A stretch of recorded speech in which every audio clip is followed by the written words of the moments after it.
Olá, Renato, tudo bem? Bom dia, Sinara. Tudo bem com Bom vocês? dia, Tony. É a primeira vez que eu converso com o Tony, viu? É verdade, é verdade. Primeira vez. Você sabe que o Tony se cuida, né, Sinara? Ele tem 70 anos de idade. Ontem eu falei com ele, ele estava na academia lá, ó. Ó, é Todo isso dia, aí. todo Rumo dia. aos Todo 100, né? dia. Rumo aos 100, né, Tony? A gente está aqui falando de longevidade aqui no início do programa e eu dizendo que eu quero chegar aos 100 com saúde, e Rovai disse que não quer. É que eu não É muito acredito que tempo, se né? chegue aos 100 com saúde, viu, Tony? Nem eu. A hora que eu vi ontem uma fotografia do Jimmy Carter, eu não sei se vocês viram que ele estava no enterro da mulher. Meu Deus, eu não quero chegar daquele jeito nunca aos 100 anos. Ele tem 100 anos, o O Carter? Jimmy Eu, tá com mais. 100 anos, ele tem 100 anos, a mulher também tinha 100 anos, né? Eu acho que Apareceu era. foto dele ontem, foi? Fiquei até curiosa, vou olhar. Eu tô buscando aqui na internet. Olha Ah, a tô vendo foto. aqui, ó. Tá bem, Nossa! 99 anos, tá bem velhinho. Ah, eu acho fofo, viu, Tony? Mas é fofo, mas é triste. Tá louco. É triste, hein? E há pouco tempo atrás ele estava lá resolvendo os problemas da Venezuela. O Isso, Carter, o É, instituto dele, eu sei porque eu tive lá em 2006 vendo o referendo e tal. Quem acompanhou o referendo e garantiu a tadinho. vitória do Chávez foi o Carter, porque é, ele teve o instituto, ele disse, olha, foi legítima a eleição, o processo eleitoral não teve roubo, tal. Quer dizer, isso faz quantos anos? Ele devia estar com uns 85 já. faz 7 anos. 7 anos, então. Não, faz mais. Foi 2007, se eu não me engano, Ah, 2006. 2007? Ah, tá, faz Aí 17. faz uns 18 anos. Mas mesmo 16. assim, o cara já estava um octogenário, né? É, é, mas Mas ele estava muito parecido com o que ele era. Agora não, ele já se não, tornou não. uma caricatura. Esse é o problema, né? Caricatura, gente. É uma pessoa velhinha. Não, Não, Normal. mas mas o que foi, né? Caricatura do que foi, isso que eu estou dizendo. É um senhor de 100 anos. Sinara quer é, chegar nos 100 anos, deixa ela. outro dia Vou eu ver, vi, quero ir para alguém eu vi, fazer uma charge da Sinara aos 100. O Tony tá falando é que o som dele tá baixo. O som tá baixo, viu, Tony? tá. Eu vi outro dia uma entrevista de um capitão, ou tenente, alguma coisa que esteve na guerra, né, aqui na Itália e tal. Com 104 anos, ele era uma pessoa como se tivesse 70 anos, perfeito, lúcido, sabe? Conversou durante uma hora com raciocínio lógico, com tudo. Tem gente que chega assim, aí chegar Tem. desse jeito, tudo bem. Aí Mas vale a chegar pena, debilitar né? é complicado. Hã? Aí vale a pena. É isso que eu tô Aí falando. vale a pena. Aí vale a pena, mas para você chegar desse jeito, você tem que cuidar um monte lá atrás para chegar, então não chega. Esse que é o problema. Tony, queria chegar. Vamos tratar do que nos levou a te procurar e quero te ouvir com muita atenção. Queria entender, Tony, olha só. O Danilo Pereira, juiz Danilo Pereira, assume a 13ª vara. Né? O Danilo Pereira era a aposta do Dallagnol lá atrás, quando o Moro saiu. Né? E aí teve um problema burocrático ali, porque ele não podia vir numa vara criminal para uma vara criminal, alguma coisa assim, e acabou que sobrou para Gabriela Hart, né? Antes de o doutor Apio ir para lá. E agora fizeram lá um arranjo e o Danilo Pereira assume a Lava Jato, assume a 13ª vara e todos os processos da Lava Jato. Tony Garcia, o que isso significa? Veja, Renato, a história aqui da 13ª vara é complicada desde a época que estava o Moro lá atrás, 2000 e pouco. Né? E quando o Moro sai e entra a Gabriela, todo mundo sabia que era um time só. A Gabriela, a pouca condição dos processos que estavam lá, ela assumiu, né? Tanto é que ela ganhou notoriedade por ser a famosa que fazia sentença, copia e cola, né? Então, todo mundo sabia que ela copiava e colava. Era a assessoria do Moro que fazia para ela as sentenças, ela não tinha conhecimento nenhum, tanto é quando que eu tive audiência com ela, eu vi que ela era completamente despreparada, ela não tinha condição de estar na vara, de nenhuma vara ela conseguiria estar. E depois, quando entrou o doutor Apio, né, ele fez uma revolução, mas essa revolução que ele fez causou uma reação. E a gente não pode esquecer, a República de Curitiba é daqui, né? É aqui do Sul, tudo, e eles são muito fortes aqui.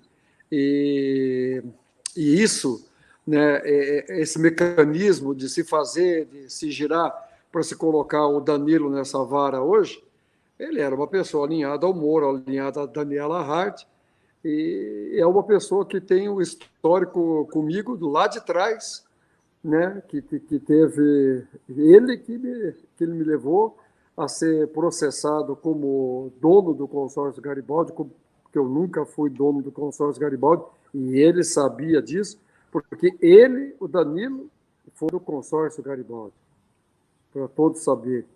Ele, como juiz depois, levou uma pessoa para o Moro para dizer que eu era o dono do consórcio Garibaldi.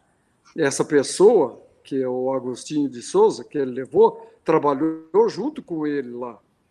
E essa pessoa, em depoimento com o Moro, alegou que o juiz que tinha levado ele lá, que ele fez um acordo, e que o juiz procurou ele, levou, que era o Danilo, porque teria um problema com a mulher do Danilo, que havia sido contemplada numa fraude que o Banco Central pegou, e que tinha esse dinheiro da cota que não existia teria ficado para o Danilo, entendeu? Para reparar o processo trabalhista, alguma coisa assim.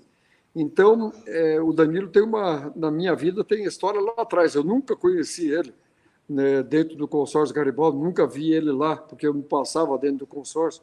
Eu nunca fui dono do consórcio, eu fornecia coisas para o consórcio. Mas o Danilo tem essa história, tem tudo, e acaba sendo contemplado aí hoje uma vara que vai lidar com isso daí. Eu não sei como que está hoje 4 em relação à Lava Jato, mas pelo que eu vi, todos os desembargadores se disseram suspeitos, né? E tem que ver como vai ser essa condução, porque hoje tem um outro olhar para ela também, né? Ninguém que vai estar dessa vara aí vai poder fazer o que fazia o Moro, o que fazia a Gabriela Hart, e nem mesmo a pessoa que fez tudo certo, como o doutor Apio, ficou nela. Então vai ter um olhar muito voltado para essa vara. Eu não acredito que eles ajam do mesmo jeito que agiam. Ou seja, você está otimista. Veja, eu acredito que hoje tem um olhar da nação inteira aqui para essa vara, entendeu, doutor? Queiramos ou não, né, quando foi feita aqui, quando o Apio entrou, ele fez uma revolução, e a partir do momento, quando eu pude dar a primeira entrevista, dia 5 de julho, julho, que eu consegui falar por quase 20 anos, impedido por uma mordaça que o Moro tinha colocado, né, no processo em mim, né, através do processo que teria sigilo eterno, a gente conseguiu trazer à baila o que se fazia aqui na vara com o Moro, né? Hoje está exposto, tudo que ele fez está exposto, que a República de Curitiba aqui, o MPF, que era a Força Tarefa de Curitiba, né, exacerbaram em tudo, conluio com o Moro, isso está exposto. Eu estou há quase 6 meses fazendo essas denúncias, e hoje estão no STF. Eu acredito que o país não vai engolir mais as coisas como engoliram, mas, infelizmente, ainda aqui no Paraná, né, a Lava Jato tem uma força através do Deltan e através do Moro, e às vezes me causa até perplexidade pelo silêncio, né? Silêncio dos senadores e dos deputados do PT e dos partidos que deixar tanto o Dallagnol e tanto o Moro em críticas diárias ao presidente Lula, sem uma reação de um só senador e um deputado. Eu não sei o que está acontecendo. O Moro é uma pessoa que clandestinamente teve informações, inclusive, né, fornecidas por mim por quase 20 anos, informações preciosas. E eu não sei se ele está usando disso para calar todo mundo, mas as vozes, né, as vozes do Senado, principalmente, queriam convocar o Tacla Duran para fazer as denúncias, né? E os deputados silenciaram de uma hora para outra, sabe? E não tem nenhum senador que saia em defesa do Lula de todas as críticas que eu tenho visto diariamente, principalmente do Sérgio, né, do Moro, que ainda tem mandato, né, e ninguém se levanta contra ele. Parece que fez um compadrio do Senado, que é peculiar, né, e ninguém fala mais nada. Me procuraram há 4 meses atrás, 3 meses atrás, me procuravam todos os dias para eu ir depor, para fazer, me coloquei à disposição, e de um momento para o outro, acho que isso daí, vocês, né, da imprensa, vocês que estão acompanhando isso desde a Lava Jato, a Vaza Jato, era uma hora de começar a cobrar esse pessoal aí. O que é que está acontecendo para esse silêncio todo? É um silêncio, no mínimo, obsequioso, né? Por que se silencia? Por que se deixa uma pessoa criticar todos os dias e ninguém se levanta para defender o presidente da República, né? São coisas pontuais que ele está criticando. Então, estão deixando, de novo, alguma coisa, estão jogando para debaixo do tapete, eu não sei o que é.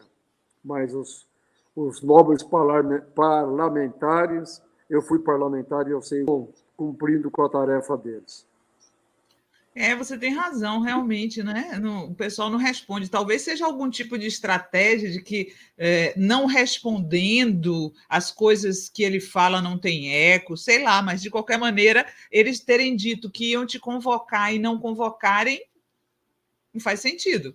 Veja, tanto é que tinha a coisa, foi para a Câmara para me convocar e foi para o Senado. Tanto o senador Renan, como o Randolph, como o outro senador Rogério, vários falaram que o Omar Aziz, vários falaram que eu já tinha colocado em votação, tinha disponibilidade, eu me coloquei à disposição tanto para a Câmara quanto para o Senado, sabe, tinha uma coisa efervescente lá dentro. Daqui a pouco parou tudo. E o Moro virou a voz crítica contra o Lula na frente de todos os senadores. Nenhum faz uma parte para defender o Lula, eu só vejo a imprensa, né? Vocês, alguém que sabe do trabalho que ele está fazendo, defendê-lo das críticas do Moro. Mas agora, senador e deputado, inclusive do PT, sabe? Cadê aquela luta do Lula livre? Cadê aquela luta do tempo que o Lula ficou preso, dessas injustiças que né? Isso daí vai ficar assim? Isso não vai ser passado a limpo? A história do país tem que ser passada a limpo. Aquilo foi o maior crime que se cometeu através da justiça. Foi aqui em Curitiba que se deu isso através do Moro, Deltan Dallagnol e a Súcia curitibana. Isso vai ficar assim? Vai ser jogado para debaixo do tapete, ninguém apura, ninguém fala mais nada. Vocês estavam falando agora que vocês ficam assombrados, né, com as pessoas esquecem, né? As pessoas esquecem das coisas, desculpa. As pessoas esquecem das coisas, é justamente esse o problema. A memória é curta, né? Isso. Nós tivemos aqui o ex-presidente da República preso por quase 2 anos de uma coisa sem prova, que o próprio juiz escreve que era sem prova, condenado pelaquela abominável, né, linha aquela letra abominável do processo penal, do domínio do fato. A mesma coisa que ele me condenou. Ele condenou o Lula, a mesma coisa ele fez comigo há 20 anos atrás, domínio do fato. Eu não tenho prova, mas todo mundo fala, então é. Sabe, ele fez isso com o Lula. E todo mundo silencia agora. O Partido dos Trabalhadores silencia para a crítica. Eu não entendo isso. Eu não sou político dessa época, entendeu? Eu não era de fazer conchavo. Eu fui deputado e eu era de uma lista e eu fiz oposição 4 anos como líder do partido porque eu não concordava com os métodos do governo. E meu partido votava com o governo, eu votava contra sistematicamente. Entendeu? Eu não sou dessa época de se fazer conchavo para se calar. Não, deixa para lá, depois deixa a justiça decidir. Que é isso? Cadê aquela... Sabe, as pessoas perdem o respeito quando deixam de fazer o que defenderam. Né? Eu entendo assim, eu sou dessa época. Se você tem uma causa, você tem que ir até o fim. E eu não estou vendo nem senador... E nem deputado do PT, e nem dos partidos que apoiam a frente defendê-lo. Ninguém. Me causa estranheza essa falta de memória que vocês estavam falando aí. Tony, eu queria te perguntar uma coisa, né? Às vezes eu tenho a impressão, não sei se vocês concordam, que a Lava Jato parece aquele Jason do filme Sexta-feira 13, quando a gente acha que morreu, ela ressurge, né? Ressurge, mas, na verdade... Está morta, né? Está morta. Agora, essa disputa pela vara, 13ª vara, a meu ver, parece mais que eles estão querendo manter o domínio sobre os documentos, que não saia dali os podres da Lava Jato. Essa é a impressão que eu tenho com a insistência do Moro em ter o domínio, até hoje, da 13ª vara, para esconder os malfeitos. Você não acha, Tony? Veja bem, quando a Gabriela Hart assumiu a vara, e eu fiz aquela denúncia em 2019 para ela, né, em uma audiência pública, não era pública, ela decretou sigilo, mas era uma audiência oficial, com ela e com o Ministério Público, que eu denunciei as coisas todas que eu fiz com o Moro, e eles estavam por uma retaliação, por causa de 2018, de uma gravação que eles queriam de mim, e eu não estava querendo fornecer sem anuência deles, ela foi incumbida de quebrar um acordo meu transitado e julgado há mais de 15 anos, sabe? E de uma coisa ilegal, e eu vi que ali não era uma questão de justiça mais, era uma questão do quê? De manter sob o domínio deles tudo que eu produzi para eles durante 17 anos, 18 anos consecutivos, que eu produzi para eles, naquela vara, fechado, a 1000 chaves, inclusive o dinheiro que foi depositado lá, que sumiu o dinheiro que eu depositei lá, que era para ser devolvido, entendeu? Sumiu. Então, eu quero saber aonde está o dinheiro, aonde da festa da cueca que o Moro pegou, que eu consegui pegar para ele, ele me confirmou, tudo isso está lá. Eu quero as gravações de 1 hora que ele tinha comigo em telefone, me passando as pessoas, os alvos que ele queria grampear, que ele queria que eu procurasse, que arranjasse uma maneira de fazer o grampo. Eu tenho ali toda a referência da pessoa, da BIM, que ele colocou comigo 24 horas por dia, porque ele não queria mais que nem o Ministério Público e nem a Polícia Federal soubesse o que estava sendo produzido. Ele convocou uma pessoa de fora da BIM para ficar comigo com um guardião para gravar o que ele quisesse. Ele fez tudo isso e está aí e falando mal da pessoa que ele prendeu injustamente. E ninguém defende o Lula. Eu não estou entendendo mais nada. Palavra que eu não estou entendendo. Aquela força aguerrida de tudo isso daí, deixar a segunda vara continuar na mão deles, que sequestrada, vai ficar né? Jogado. Sequestrada. Sequestrada durante 20 anos, ela está sequestrada. E o que acontece? Teve aqui a correição, se viu um monte de barbaridade e se puniu quem fez o certo, entendeu? Se tirou o juiz Apio, que me deu a condição, eu sou eternamente grato pela atitude que ele fez, que foi correta, de pegar uma denúncia minha que não seria apropriado aqui, seria no STF, e ter mandado para lá para poder ter me tirado a mordaça que o Moro me colocou há 20 anos atrás, e a Gabriela Hart queria continuar com isso. E agora eu vejo um juiz que tem na história, né, um começo que me fez o primeiro e único processo que eu respondi na vida, né, foi ele que trouxe esse processo para se livrar de uma acusação e livrar a esposa dele de uma acusação. Tá, agora você vai ser o titular dessa vara. Então, isso daí deixa uma sensação de impunidade, coisas com o tempo se esquece, se fazem conchavos, se apoia quem tem mais força e a justiça não prevalece. Eu penso assim. Tony, você conversou com seus advogados? É possível você entrar com algum pedido de suspeição em relação a esse juiz? É possível você modificar esse teu processo de vara? Veja, a notícia boa disso tudo é que eu não estou mais sob o domínio dele, e nem do TRF4. Ao puxar o ministro Toffoli, quando a Gabriela Hart quer aquele malabarismo para tentar de todas as maneiras, né, quebrar meu acordo para que os documentos aqui desaparecessem, o ministro de ofício puxou para ele todos os atos que se relacionam comigo. Então, mesmo que tivesse no TRF4, aqui na vara, não tem mais a prerrogativa aqui de estar com o meu processo. Hoje, tudo está na mão do STF com o ministro Toffoli. Ou seja, a partir desse momento, eu não respondo mais aqui. Então, no meu caso, entendeu? Eu não tenho como arguir suspeição, eu não estou sendo julgado por nada, não tenho nenhuma pendência aqui nessa vara. Então, eu faria imediatamente como eu fiz quando um recurso que eu fiz contra a Gabriela caiu na mão dele no TRF4.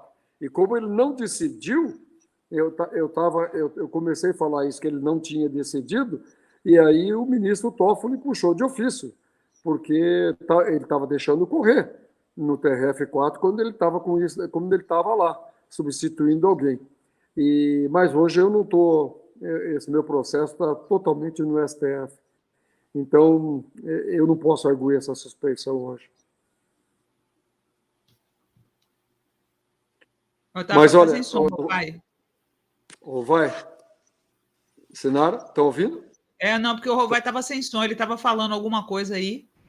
Perdão, é que eu estou aqui com o WhatsApp e eu fico tirando som para não ficar tique, tique, tique. Tony, você é um ator político. Eu acho que isso tudo, Rovai, Sinara, eu quero dizer o seguinte, eu tenho uma experiência, né, vivência política enorme. Então, desde os 24 anos, eu convivo em palácios, eu fui genro do Ney Braga, governador, ministro, tudo. Então, eu sei como que é esse jogo do poder, tudo isso. Eu acho que o caso do Moro é tudo muito mais político do que jurídico, tudo isso. E esse silêncio aí dos senadores e de deputados do PT em relação ao Moro, a tudo isso faz mais uns 2 meses e pouco, esse silêncio todo, como dizia a música do Chico Buarque, todo me atordoa, né? E atordoado nós temos que permanecer atento, porque, como você falou, Sinara, parece que a Lava Jato tá morta, né? Mas ela não está, ela sobrevive como zumbi, ela tem os seus membros aqui e, continuando com a letra da música, no momento nós podemos ver emergir o monstro da lagoa de novo, né? Essas coisas estão que nem morte aparente ou vida latente, né? De alguma hora aparece de volta. Então, a falta de combate político nessa hora, tudo que o Moro está fazendo em defesa ao Lula e do tempo da injustiça que foi sofrida por um ex-presidente da República, isso daí esquecido pelo próprio partido, eu acho que essa é a principal causa disso daí não estar enterrado. O Cláudio Malafaia Fernandes está chamando de Lava Jason. Jason. Ô, Tony, me diz uma coisa, qual que é o efeito dessa perseguição judicial na tua vida? Eu tenho curiosidade de saber isso. Na tua vida cotidiana, tem algum reflexo essa perseguição judicial que você sofre há anos? Veja, acontece o seguinte, na verdade, tudo começou com o Carlos Fernando, que era uma pessoa do Ministério Público. Eu fui presidente de uma CPI aqui importante no Paraná e fui relator de outra. E as duas eu convidei o Ministério Público Estadual a acompanhar para não se ter nenhuma ilegalidade, não se praticar nenhum excesso, tudo isso. E em 2000, há 23 anos atrás, quem acompanhou essa CPI foi o Carlos Fernando. E ele conheceu como eu atuava, ele conheceu meu network, ele conheceu todos os meus contatos, a minha influência que eu tinha com pessoas importantes, como eu conduzia a CPI, e ele ficava do meu lado. Ele ficou do meu lado o tempo inteiro e ele viu. Quando acabou a CPI, acabou o meu mandato, ele estava junto com o Moro.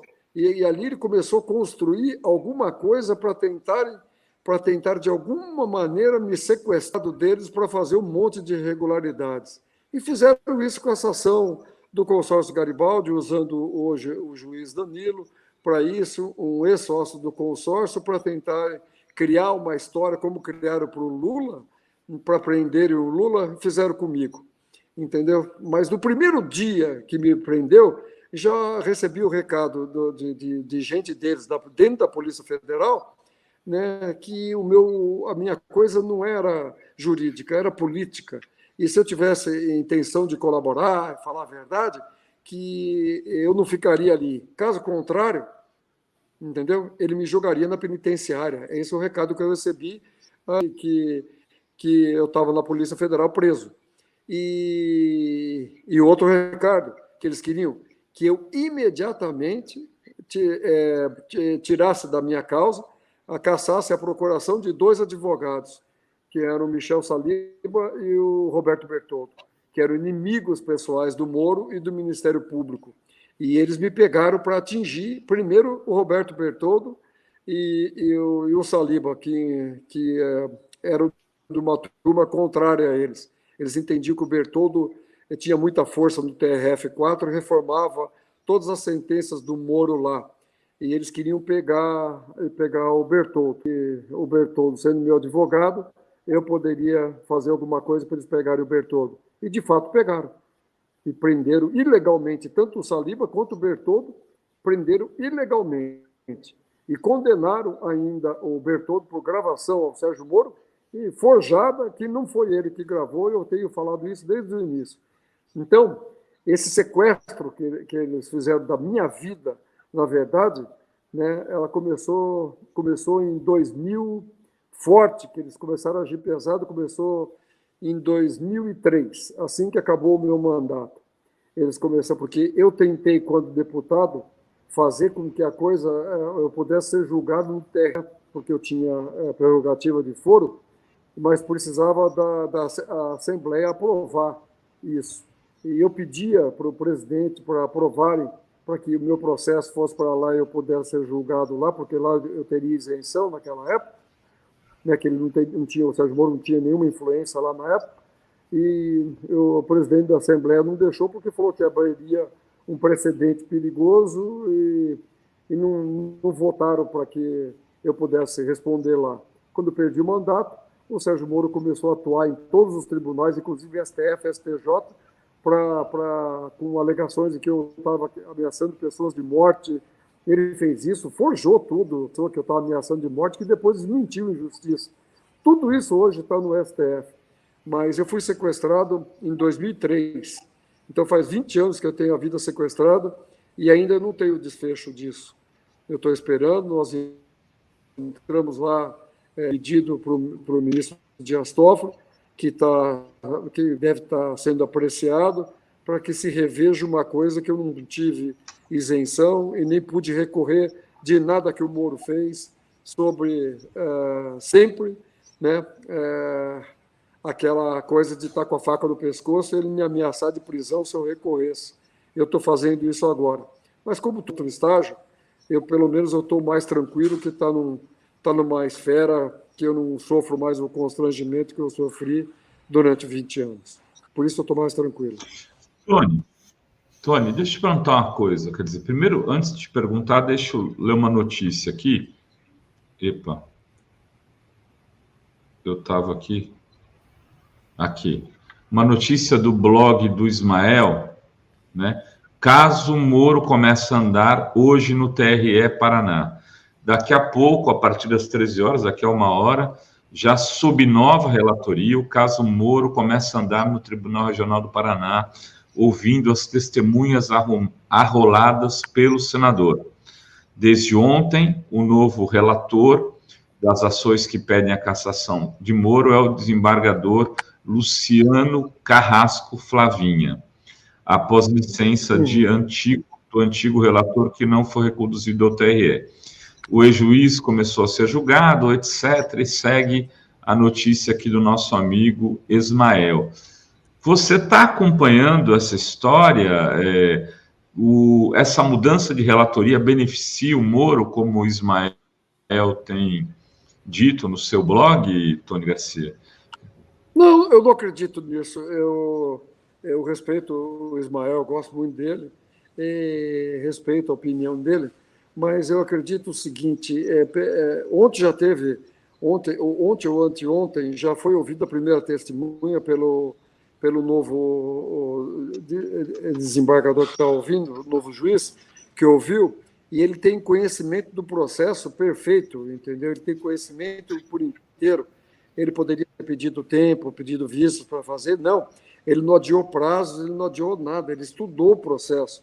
Ele é tido aqui no Paraná como uma pessoa ultra responsável, legalista, tudo protelado, de se falar que ele faz conchavo com ninguém, não. E ele está ouvindo, se eu não me engano, ele ouve amanhã também o Dallagnol e mais a última testemunha, e aí o Moro é dia 7 e já se abre o prazo para alegações finais. Não tem nenhum indicativo aqui que tenha alguma coisa para se prestigiar o Moro ou nada disso. Então, a pessoa dele, ele substituiu e causou surpresa até na primeira oitiva que ele conduziu, o conhecimento dos detalhes e de tudo do processo. Então, ele ouviu a acusação, ele ouve hoje os defesas, hoje e amanhã, o Dallagnol está entre eles, e o Murilo Hidalgo também, o dono da Paraná Pesquisa, vai ser ouvido também, e isso encerra amanhã, aqui. A partir do momento, dia 7, é o Moro e alegações finais. Você acha que ele vai ser cassado? Você acha que ele vai ser cassado, Tony? Ao contrário do que ele me prendeu o Lula, ele vai ser cassado por excesso de provas, entendeu? Ele teve o partido, tanto as provas do Podemos, de tudo, aquela atrapalhada que ele fez de sair, de forjar o domicílio eleitoral em São Paulo, tudo. É engraçado, porque isso daqui já tinha precedente no STF de 5, 6 anos atrás, o que ele fez, ele e a mulher dele fizeram em São Paulo, de transferir para lá o domicílio eleitoral, que aquilo é uma coisa forjada, descarada, né? Aquilo era ilegal, já caçou gente lá atrás. Exato. Então está se falando só do processo, que vai se caçar ele por causa de abuso, de poder econômico e de despesas contratadas quando ele foi candidato a presidente, mas se esquece do principal, entendeu? Que são 3 processos que ele responde ali. O principal deles é essa chicana criminosa que ele fez lá. A hora que caçarem ele aqui por isso, o tribunal, o STF já tem precedente disso daí, a hora que julgarem ele, a mulher vai ser caçada também. Isso. Você acha que a mulher também?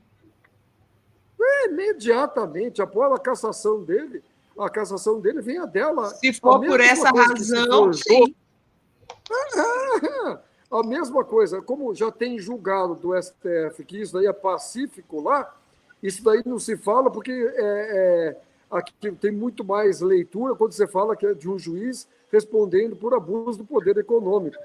E se esquecem que a primeira causa, da primeira coisa que entraram, é justamente cometeram de domicílio eleitoral.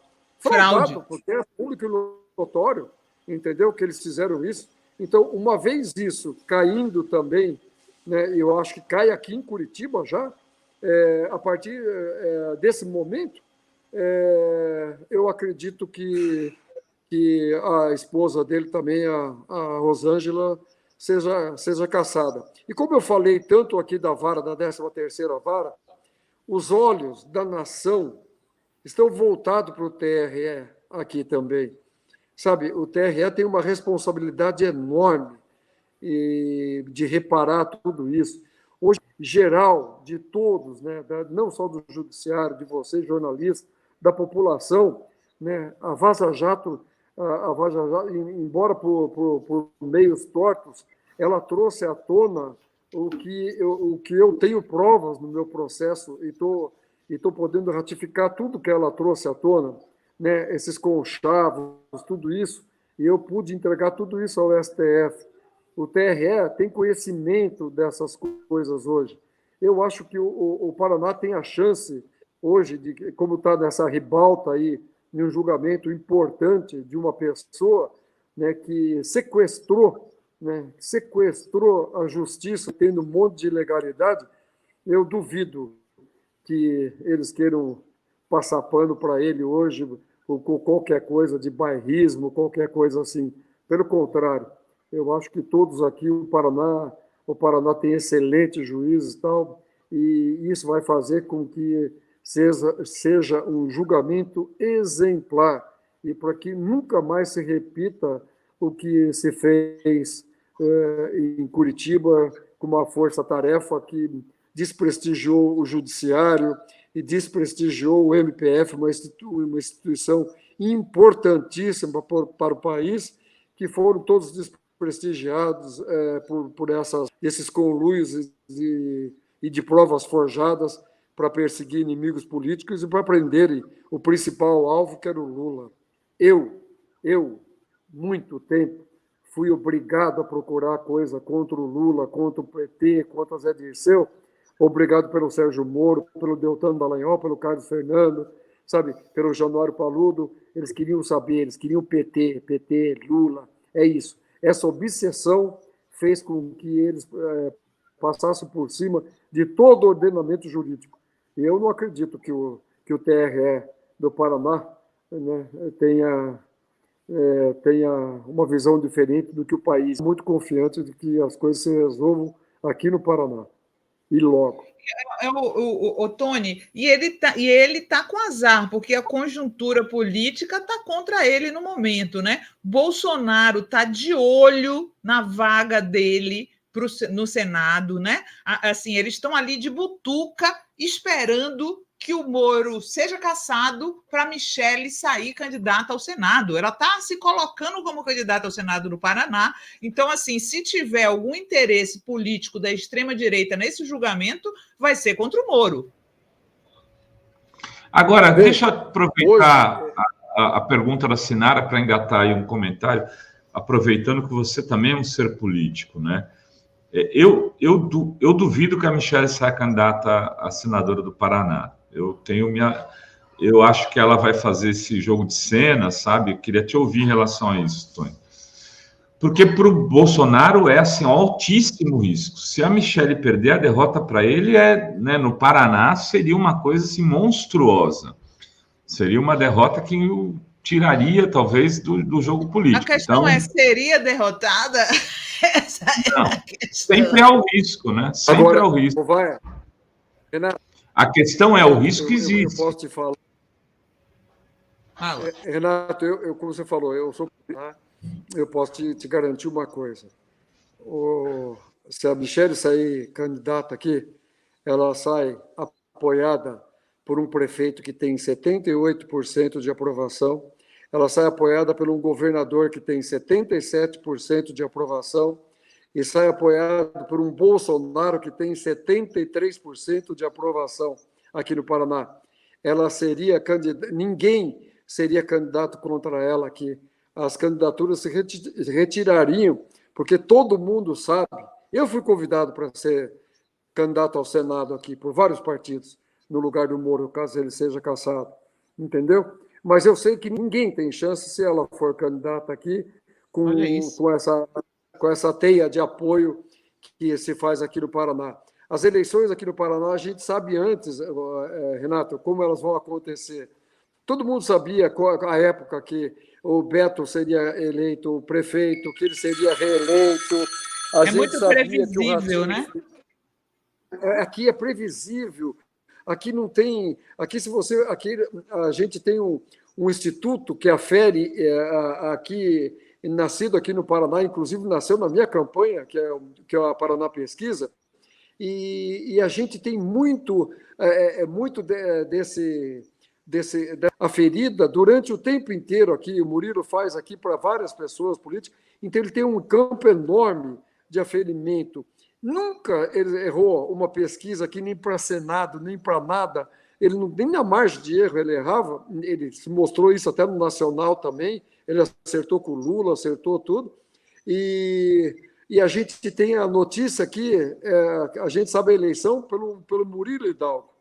Ele já mostra para a gente a pesquisa, todo mundo faz os acordos de acordo com as pesquisas, como faz esse aferimento. Então, a gente não tem surpresa desde a época do Jaime Lerner, Requião. Não existe surpresa aqui. Não existe. Então, se você me falasse que tem risco aqui, se o Bolsonaro achar que aqui é um lugar para ter, pode ter certeza que se teria 20 candidatos ao Senado hoje, se ela fosse candidata aqui, se restringiria 3, 4 candidatos. Entendeu? Barbada, né? Agora, e se ele for preso? E se ele for preso, Tony? Só um parênteses, aí ela Sinara, que eu queria fazer. Com 100% de voto. ela se elege com 100% mas, de voto. Tony, o Moro estava bem atrás nas pesquisas. O Moro aparecia, o Álvaro Dias aparecia disparado na frente. Não. Nas pesquisas que erram tudo. O Moro apareceu no IPEC, aparecia desse que o Murilo dava o Murilo dava empate entre os três desde o início.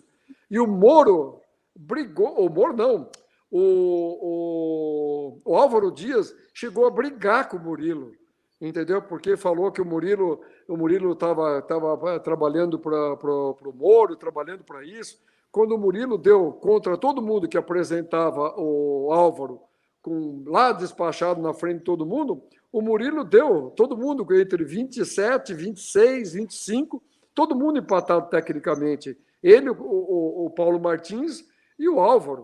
Mesmo que deu o Moro na frente já. Então, todo mundo sabia. O Moro não estava atrás, não. Nunca teve. E todo mundo sabia que o Álvaro era um candidato para perder. Sabe?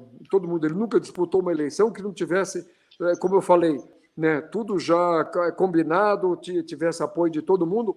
O Álvaro saiu sem apoio do governador, sem apoio do prefeito. Foi a primeira vez que ele saiu sem apoio. E todo mundo sabia que ele ia perder. Entendeu? Todo mundo sabia porque ele não tinha os apoios principais. Agora, o Moro foi muito esperto, Deltan Dallagnol foi muito esperto, né? E porque o Paulo Martins ia ganhar a eleição e o Deltan Dallagnol também não tinha uma situação muito boa aqui por ser um estado ultra-bolsonarista. E o que eles fizeram os dois? Espertamente e oportunistamente, como os dois são oportunisticamente, como os dois são oportunistas, né? Eles declararam apoio imediato para o Bolsonaro, entendeu? E misturaram os votos de quem votaria no Álvaro Dias, que não declarou apoio para ninguém, e o Paulo Martins, que era candidato do Bolsonaro. O Moro se colocou a favor do Bolsonaro, declarou, o Deltan Dallagnol também colocou, falou entre o Lula, aí começaram aquele negócio de presidiário, aqui no Paraná isso soa muito forte, então, e eles se cacifaram para o Deltan ser o mais votado aqui e o Moro se eleger, porque o Moro simplesmente anulou o apoio do Bolsonaro e o apoio do Ratinho por Paulo Martins, e esse apoio foi dividido, porque ele começou a apoiar o Ratinho, a apoiar o Bolsonaro, e ninguém despreza apoio. E o que acontece? Na dubiedade, né, favoreceu o Moro. É isso. Então, aqui a gente não tem muita surpresa, não. Você sai candidato a alguma coisa nas próximas eleições, Tony? Você pode ser candidato? Posso ser candidato desde 2006, eu posso ser candidato, eu posso ser o que quisesse, mas eu já fui deputado, eu já transitei por todo quanto é lá, já tive na política, hoje eu adoro fazer política, mas eu estudo, né, ciência política, e eu adoro estar no bastidor, vendo tudo acontecer, poder dar meus pitacos, eu ajudo muita gente na parte de organizar a campanha, tudo isso eu faço, nunca cobrei nada de ninguém, mas dou assessoria para muita gente, e fora daqui também, adoro fazer isso, mas estar à frente, eu sou uma pessoa que eu arranjo muito encrenca, porque eu fico indignado, eu jamais estaria calado, entendeu? Eu estaria todo dia na tribuna do Senado, ou na tribuna da Câmara, né, conclamando meus companheiros para defender quem eu sempre defendia, né? Se eu sou PT, eu tenho que defender o Lula. Se a pessoa que mais fez mal para a pessoa que eu apoio, que eu defendo, que eu admiro, entendeu, que sofreu uma justiça, entendeu? Eu vou continuar berrando o tempo inteiro naquela tribuna. E eu não consigo ver esse silêncio aí para mim. Eu arranjo encrenca. Então, para evitar isso, eu arranjo encrenca para minha família. Eu não ligo. Eu tenho uma carcaça grossa já, mas eu não ligo. Mas minha família se incomoda, entendeu? Meus filhos, eu não deixei ninguém seguir o caminho de política, nada disso, porque é um caminho muito, muito complicado e é muito feito de injustiça e tudo isso. Eu não consigo engolir injustiça. Então eu vou sofrer mais do que me divertir, como me divirto hoje no bastidor, e poder colocar as coisas com isenção, como eu coloco, independente de cor partidária, ideologia, qualquer coisa. Se há crítica para fazer, eu faço crítica, entendeu? Se é para elogiar, eu elogio. Então, muitos me falam que eu sou petista, que eu sou isso. Antes falavam que eu era bolsonarista. Eu não sou nada. Eu sou eu. Eu tenho uma leitura do momento e eu critico, como eu critico agora, também, e venho falando que a gente tem que parar a época. Os políticos estão todos ficando desacreditados nesse negócio de passar pano para companheiro. Né? Até ontem eu coloquei no Twitter essas coisas e o pessoal fica bravo, mas eu também não ligo para que fique bravo ou não. Eu entendo o seguinte: se há uma ilegalidade, ela tem que ser combatida, ela tem que ser explorada, ela tem que ser investigada, tem que se dar o benefício da dúvida para todos, entendeu? O devido processo legal, de ampla defesa, tudo. Mas eu estou criticando, vendo passar pano aí, quando é rachadinha dos outros, é rachadinha do mal. Quando é rachadinha de quem apoia, é rachadinha do bem. Para mim, isso não existe. Se tem rachadinha, se tem alguma coisa, é rachadinha, é crime igual. Não se passa pano. E não se acusa também. Mas pede investigação, entendeu? A partir desse momento, entendeu? Se faz uma coisa para que não soe a política como uma coisa hipócrita. Né? A do vizinho é ruim, mas a minha é boa. Entendeu? É errado fazer isso daí. Sabe? Quando você traz para discussão, eu tenho um exemplo que eu nunca esqueço. O melhor amigo do Itamar Franco estava sobre, eu não sei se vocês se lembram, quando ele assumiu no lugar do Collor. O melhor amigo dele, ministro... Henrique Agraves. Isso, lembra? Vai. Lembro. Meu CPF é antigo na política, viu, Tony? Então, o meu também. Então, Renato, veja. Lembro sim. Você lembra o que o Itamar fez? Ele imediatamente afastou o melhor amigo dele, por 90 dias, até que as investigações se concluíssem para influenciar. Lembra disso? Eu lembro bem. E depois ele foi reconduzido, mas ele não poupou o melhor amigo dele. Isso é o maior gesto político que eu já vi, isso não pode cair no esquecimento. Então, se tem uma coisa que se acusa-se, né, e é uma coisa muito falada, se acusou o Bolsonaro, os filhos, isso, tal, tudo, né, quando você tem alguém que é do partido que está aí no poder, passar pano para isso, sabe, eu vi a Gleice relativizar isso daí, sabe, é errado. Isso daí traz uma sensação para o distinto público, né? Que a sensação de que estão fazendo ele de palhaço, Porque o outro não é, se é a mesma coisa. Isso a gente não pode ter na política. É isso que eu acho que é uma coisa que ainda a esquerda erra muito, muito, é de não fazer o seguinte, né? De não ter a leitura exata do momento, de ter que se penitenciar se houve um erro. Não é pecado e não é vergonha reconhecer um erro e tentar corrigir enquanto pode, entendeu? Essa eu acho que seria a forma mais clara de se fazer política. Seria, em mundo de hoje, que a gente está vivendo um fla-flu horrível, entendeu? Um fla-flu estéril, estéreo, tudo. Não se tem mais valores que a gente defende. Defende porque a cor da camisa é dessa, daquela, outra, eu vou defender. Eu acho que isso está errado. Nós temos que rever isso daí para a política voltar a ser uma coisa que a gente possa discutir valores, né, pessoas, porque nós temos o que hoje no país, Renato e Sinara? Vocês vão ver a eleição do ano que vem, né? Vocês vão ver, anotem o que eu estou te falando. Nós vamos ter a mesma polarização que tivemos o ano passado, nós vamos ter o ano que vem, entendeu? Vão ser duas forças só, né? A força do Lula e a força do Bolsonaro. É isso que vai se resumir as eleições. Ou seja, quem estiver sob o guarda-chuva de um e de outro, e quem tiver um lugar com mais apoio, não vai se crescer nada novo, entendeu? No país, enquanto essa polarização não acabar, e se ter defesa de valores e tudo isso, nós estamos tendo uma inversão de valores incrível da sociedade. Nós temos que estudar a sociedade como um todo. Nós temos que voltar lá na época de Platão, Sócrates, para nos estudarmos como humanos, né? Para a gente entender o que está acontecendo. O advento das redes sociais, eu digo que poderia ter sido uma coisa fantástica para a humanidade. Não, nós estamos nos tornando tribos, nós estamos evoluindo cada dia mais, e isso é perigoso para todos, essa coisa exacerbada, você vê, hoje se mata por qualquer coisa, se agride por qualquer coisa, feminicídio aumentando, racismo aumentando, essa intolerância aumentando. Isso a gente tem que rever a maneira de se comunicar.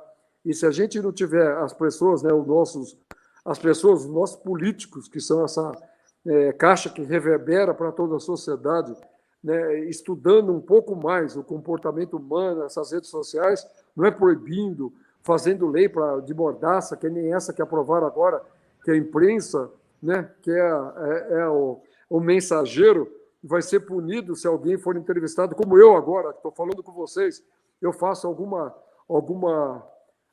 denúncia aqui grave, vocês vão ser processados junto comigo. Esse não é o caminho para isso, entendeu? O caminho para isso é discutir a sociedade como um todo, o ser humano como um todo. E o que acontece? Nós estamos tendo uma revolução enorme industrial, com os adventos das redes sociais, vamos ter com a inteligência artificial. Tudo isso aí tem que ser levado em consideração no que está acontecendo. Eu penso assim, muito bem, essa discussão tem que ser mais ampla. Legal, Tony. Muito obrigado pela tua participação, pela tua entrevista, pela sua generosidade em nos atender de forma tão rápida. Eu te interrompi lá no supino, o Tony estava no supino, mas foi muito gentil. E Tony, eu já estou aqui com o Teseu, nosso amigo petroleiro, que vai falar aí. Tem notícias excelentes em relação à Petrobras. Eu estou ansioso também para ouvir essa notícia boa, né? A gente precisa de notícia boa. Nós precisamos de notícia boa, Renato. Sabe, eu sou daquele que eu não torço por quanto pior, melhor. Pelo contrário, eu desejo que o Lula faça um excelente governo, que ele consiga passar limpo a vida dele, mas eu clamo para que os nossos parlamentares não se calem nessa hora importante da nação de passar limpo e estar ao lado de uma pessoa que foi injustiçada. É isso que eu clamo, e eu dou entrevista quando você quiser, Renato, e você, Sinara, porque a gente não pauta a entrevista, eu posso falar o que eu quero, e vocês são independentes, é isso que me deixa feliz de poder estar atendendo vocês a qualquer hora. Tá bom? Fico satisfeito. Obrigado, Tony. Tudo de bom. Sempre. Boa academia lá, meu irmão. Vai lá malhar. Vamos lá. Um abraço. Valeu, Tony. Obrigadão. Olha só. Prazer.